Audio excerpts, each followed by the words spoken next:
Maxine, have you always wanted to be a writer, or did you just wake up one day thinking, I'm going to write a novel today? I didn't wake up thinking I'm going to write a novel one day, and neither did I always want to be a writer. I always wrote, but without some grandiose idea of being a writer. In my life, I've met lots of people who were writers or proclaimed themselves as writers, but they never wrote anything. So I wrote without proclaiming myself as a writer. And then one day, I realized that what I was writing could be a book. So that's how I became a writer. Why a novel? Is there something specific to the novel as a genre that attracts you, rather than something like short stories? I think that novels give you freedom. They're so wide open.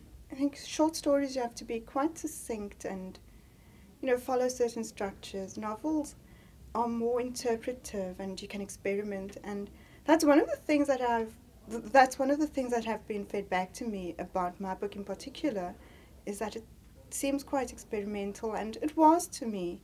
I experimented with voices, with structure, where I think a genre like a short story wouldn't give you that much freedom unless it was an overblown short story. However, I also like the fact that you can reimagine things and you don't have to stick to a certain truth. So, yeah, definitely the freedom of a novel. Critics have commented on the honesty of your book. To what extent, if any, can it be called autobiographical? To a very limited extent. It's autobiographical in the fact that I was a young girl growing up in the 80s, and I think that's where the similarities end. I think that you look at yourself and you look at your life and your circumstances and you play with scenarios and what ifs. And so things that happen get overblown in novels, things don't make it to the page. But definitely that sense of bewilderment of growing up in an adult world and not knowing the answers, and the adults not having the answers for you, that was very true to home. In your debut novel, you deal with historic elements about apartheid, and in general, there is the conjuring up of a very convincing, realistic day-to-day life in all its minutiae. Did you do a lot of research? And specifically, do you make use of the internet as a writer? Do you think the internet is helpful as a writer's tool? I did a lot of research. I wrote this book in the early 2000s. I think the internet has grown so much now. I don't even know. Google was probably around. It was not that widely used in South Africa, so most of my research was done at the good old National Library, which I'd really recommend. I sometimes wish that I could just sit in the archives and go through old papers and things.